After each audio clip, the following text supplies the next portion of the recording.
Today, we are in southeast Indiana in the town of Madison, which is about halfway between Louisville, Kentucky, and Cincinnati, Ohio, if you can believe that. Madison, Indiana is right on the Ohio River, directly across from Kentucky. We are camping and visiting for the first time Clifty Falls State Park. Arriving to this park, we noticed they have really great signage directing you to the campground.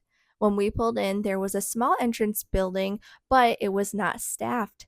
We are visiting here in mid April, so maybe it's staffed during the busy season. The roads in here are narrow, windy, and hilly, all great conditions for campers, but it hasn't been too bad. Clifty Falls has been on our radar for quite a while. It's one of the more popular Indiana state parks to visit, known for its scenery, hiking, and waterfalls.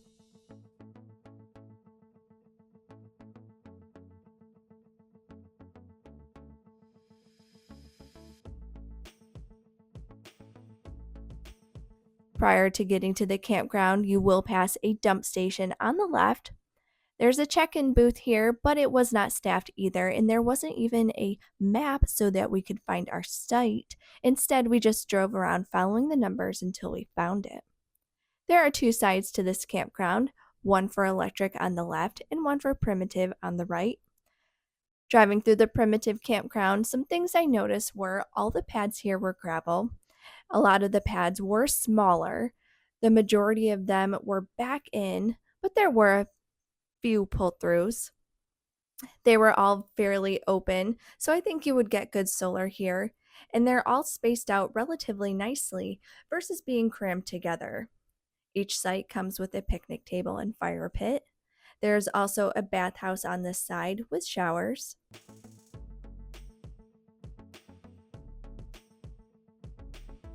Today we are camping on the electric side. This side has a combination of concrete and gravel pads.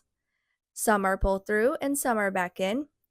The gravel pads on this side are also narrow, but you still have a decent amount of space between campsites. You also get a picnic table and fire pit, but there is 30 amp. You can get sites that are out in the open, or you can get sites that are closer to the woods with some trees. This side also has bathhouses with showers. There is a camp store with laundry facilities on site that are coin operated. Something pretty cool is this campground also stays open year round with limited services, but they do keep one bathhouse open and have a spot for you to get water.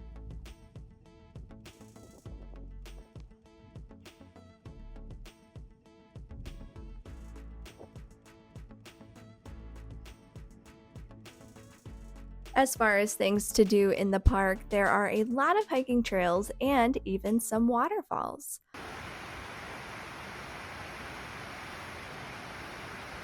We are here in the spring and these waterfalls were pretty, but they aren't going to blow your mind.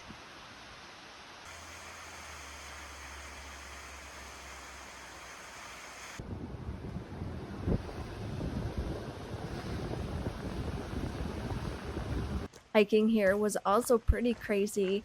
This area is very hilly, and lots of these hikes have some elevation to them, either climbing down on natural terrain with rocks and roots or stairs.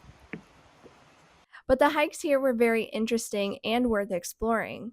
They even have options where you can cross the creeks or hike up them.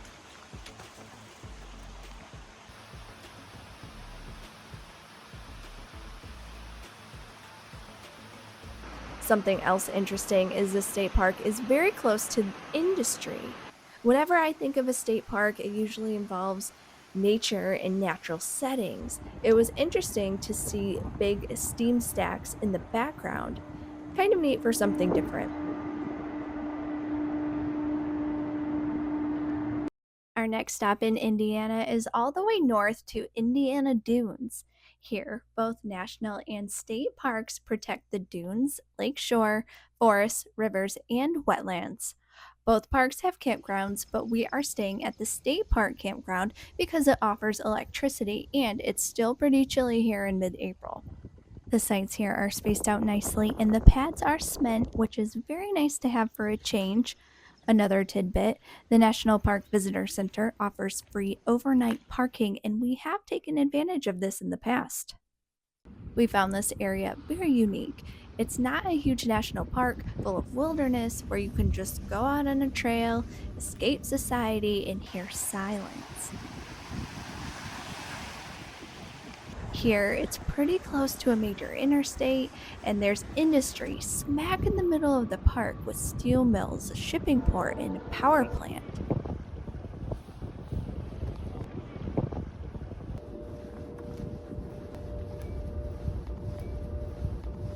The most popular activity here is swimming, with 18 miles of beautiful sandy beaches to choose from. It's a place people flock to in the summer, and being only an hour from Chicago, it gets busy. Since we are here in dreary mid April, swimming wasn't an option for us, so we found a few different hiking trails to explore. None of the hiking trails here are going to make your jaw drop, but scenery here is still very pretty. There are ample dunes to climb, and you will get your fill of walking in sand for sure.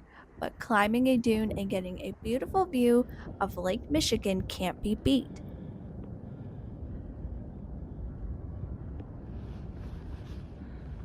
A couple unique points of interest is the southernmost point of Lake Michigan and the 1933 Century of Progress homes, where futuristic homes were built for the World Fair.